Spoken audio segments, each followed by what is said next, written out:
What the frick is up, guys? Welcome back to the channel. Today I'm going to be taking you through a day in my life of sort of intuitive fitness and nutrition. Now I'm going to be explaining to you why I do this and what my sort of past few months have been looking like after my bodybuilding competition where I won my natural pro card. Let's freaking get this day started. It's beautiful. I'm excited. Here we go. Yummy.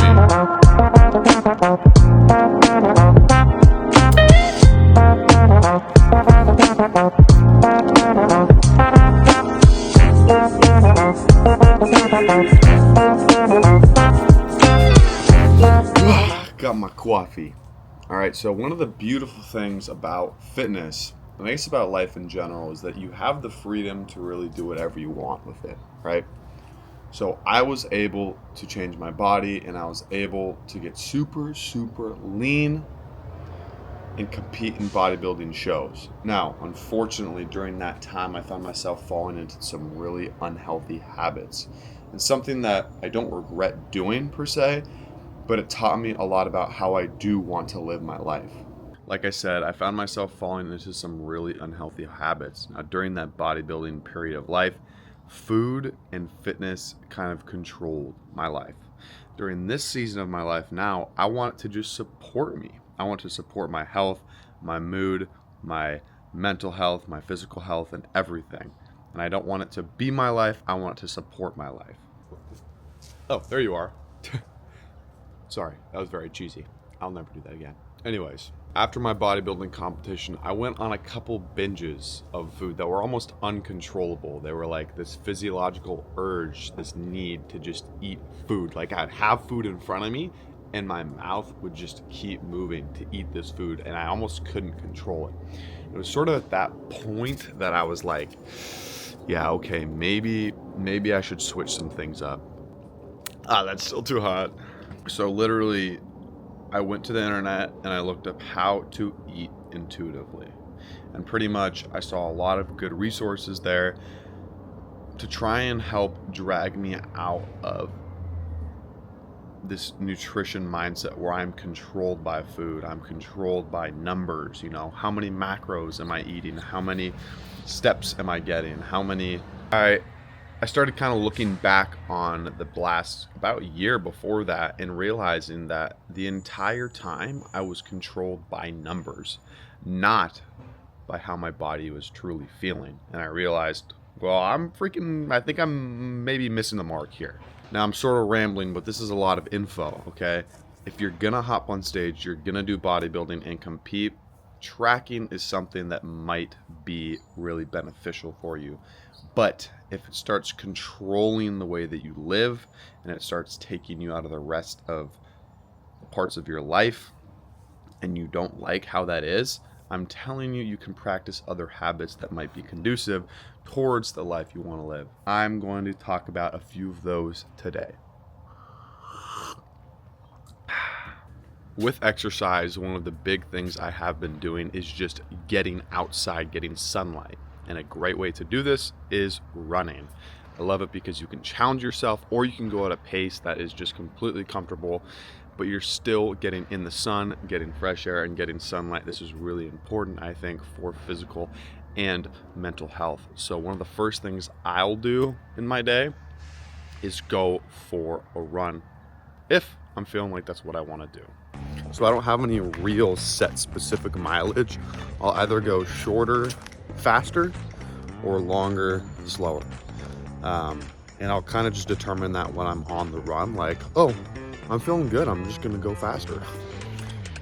Or, all right, maybe my joints are a little more achy, I'm gonna take it slow, maybe go a little bit longer, or just call it if my body's really not feeling it. So you really just go by how you're feeling here and enjoy it because you're outside. Look at that. Bam, sun in the face. Because it's a privilege to be able to run or walk out in nature. Let's hit it.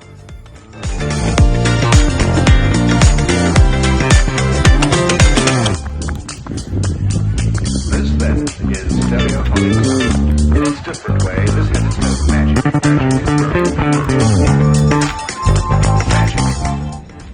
Yeah, so I burned on that one. Warmed up first 2 miles. I think the first mile was like just under 10 minutes. And then I just kind of like kept bumping it up almost, but not intentionally. I just opened up the stride, felt good, and increased the times each mile, I'm pretty sure. So I can put the split up on the screen here. Oh, that was good. Now it's like about a mile walk back to my house. So I'm gonna do a little cool down walk to the house. All right, we are back, and let me tell you, that was a good run. As you can see from the splits, like the lap times, it was a burner, all right?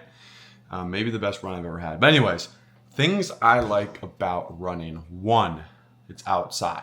You're literally just outside, seeing your environment. You get to interact with your environment. Sometimes I stop and like on campus here, there's horses. So maybe I'll go up, say hi to the horses or cows, pet them or something like that. So it's great. You're out in nature. Two, you can do it anywhere. You can go outside and run anywhere. So it's like one of the most readily available forms of exercise that you can do, and that is great. And another one is you can just push yourself. You can just push yourself really easily, or you can let off the gas. So you can really make it, like I said, more enjoyable, more comfortable, or you can make it very challenging and push your body's endurance and cardiovascular ability. Like the other week, I was so bored. I got up at 8 and I said, well, if I start now, I can finish a marathon by the time my class starts. So I went out and I ran a marathon. Here's the proof. So you can do it anywhere. You're outside, you're getting sun, you're getting oxygen. You can make it enjoyable, or you can make it very, very challenging. All right, so the first thing I mean today are these overnight oats that I put in a leftover peanut butter jar. With the peanut butter that kind of stays around the edges. When you finish the rest of the peanut butter, you just put oats, protein shake, coconut flakes, what else? Creatine, some fiber, and some sweetener and some salt and stuff. Whatever you want to put in overnight oats, right? So that's what I've been doing. Overnight oats have been a huge staple for me recently because I really like them and they make me feel good. And those are two great things, right? So food. How have I been looking at food recently now that I'm going away from all the macro tracking and going by just numbers? Now, the cycle of macro tracking and tracking food and all the numbers is that. It's a cycle. For me, I was afraid that I couldn't trust myself to just listen to my body and give it what it wants or what it needs and nourish myself physically and, soulfully, mentally, if that makes sense. But the moment I said, you know what, I'm going to start to trust myself, and I'm just going to let this process happen, is when it started kind of happening. It's still happening, and it probably will always continue to happen. But just like, I know there's quite a few people probably out there that also are scared of allowing themselves to just trust their body, all right? And this is huge because that's what keeps you in. It's what kept me in the cycle of tracking macros. If I can't track, if I can't have control over what I'm eating, then I'm not gonna look good. I'm not gonna accomplish my goals. And that's a whole nother thing, is going off of how you feel mentally and physically, and how you perform rather than how you look. All right, that's another whole shift that I'll probably talk about later. I thought, if I just go off of how I feel, I'm just going to want to eat pizza and cupcakes and cookies and ice cream and everything. And there's a period where you do eat a lot of foods like that. But then you kind of get to a point where it's like, all right, well, those don't necessarily make me feel the best. Like I don't perform the best. I don't digest the best maybe. And then you start kind of craving healthier, stuff, more nutrient dense stuff. Now I go off of, my hunger cues, I go off of my fullness cues, and I really try to listen to my body. when I eat, I try not to watch, YouTube or TV or even listen to things so that I can really pay attention to like how full I am when I'm getting full. And I try to follow at least, as many of the intuitive eating principles that I can. I can link those down below, but that's been a process for me. That's kind of been my guidelines, is the intuitive eating lifestyle. And there are lots of great resources out there, but it kind of gets rid of the fear of food. And if you're stuck in that cycle, I can't trust myself, so I'm going to track everything so I can look better. And that you are kind of being controlled by that. I highly recommend looking at intuitive eating, looking it up, and maybe following some of those guidelines, because it has helped me get rid of the fear of a lot of foods. So anyways, I'm going to eat these oats, and I'm going to show you what I'm doing next. All right, so right now I'm going to be mixing up a concoction from my own company. So I created this product here. It's called Legacy. Here's the back. It is pretty much an all-in-one health and wellness drink. So it's got amino acids for muscle recovery and tissue repair. It's got like an extensive multivitamin formula, and it also has hydration properties, so sodium, potassium, magnesium.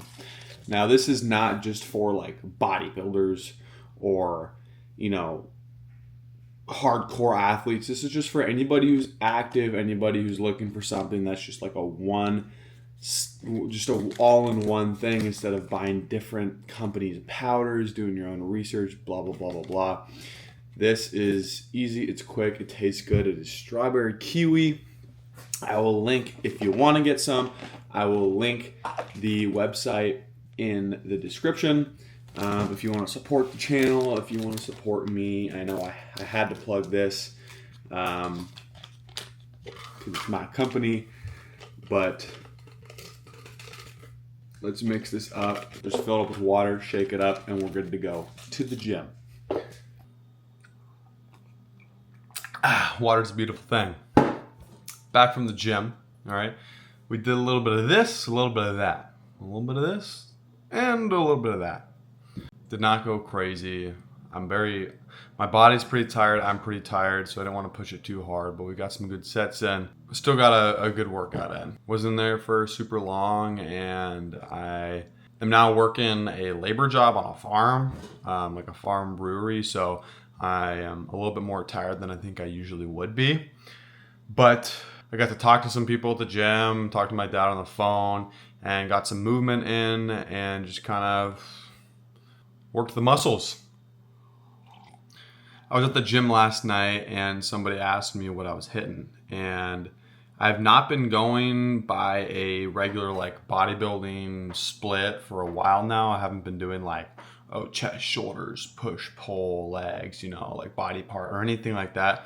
I just kind of go in and move, or move with weight, or do like a circuit, or do body weight stuff, or I will do bodybuilding movements. And I usually will hit what I haven't hit in a couple days. So it feels good. I kind of just do what feels good, sort of challenge my body a little bit, but just get movement and exercise. There was somebody at the gym yesterday who asked me, what's your split? And I was like, I just kind of come in and do what I want. And they're like, well, what are you hitting today? I'm like, well, I did back and chest, some arms. And it was very surprising to them. It's very surprising to people when you tell them you don't have like a split or a certain program, because it's easy to kind of get into that mentality of you need a split or a program in order to either look good or feel good or make progress. And yes, if you're trying to progress in a certain lift or powerlifting, trying to get stronger or you're trying to get bigger, the best way to be able to have data to measure and improve in is by sticking to a program and by progressively overloading and everything like that. But I think it's such a worry of the current fitness community that you need a program regardless, and that's just not the case. If you go into the gym and you move in a way that feels good to your body and it's fun and you enjoy it, most likely you're going to be able to be a little bit more intense with it. You're going to be able to really get into it, work up a sweat, and challenge yourself. Whereas if you go into the gym and you got to squat that day, and you really don't want to squat, it's not going to be as easy for me to really go hard doing that. So I kind of walk into the gym and I'll have a rough idea of what I want to do. Sometimes I don't. Sometimes I do. And I just kind of do it. So this is all to say, like, I've been sort of on this journey of rediscovering what feels good in the gym, what I want to do, what is fun to me, what's going to keep me going to the gym. And I think that's really important for longevity in the gym and for general health. So that's been kind of my philosophy recently, and I hope you guys can understand that you don't need a certain program or to stick to something. If you really don't want to, you can kind of switch it up, go in there and do what feels good, and you can challenge yourself as much or as little as you want. And the way I see it is, if you're controlled by an outcome, so an aesthetic goal or a caloric goal that is really taking a hold of your actions and you don't like it, it doesn't have to be that way. There are steps you can take to try and fix that. And I'll probably go into, and I might make more videos about this in the future, but I think there's a lot of space in the diet and exercise world right now, in the fitness world, to show that. Because there's a lot of people that I think might be feeling controlled by those goals, even if they don't even really want them. So I think I'm going to end it here. Let me know what you think. Check out the description for those links that I talked about. Love you guys. Let me know what you think. I'll see you in another video. Shog Nation, we out.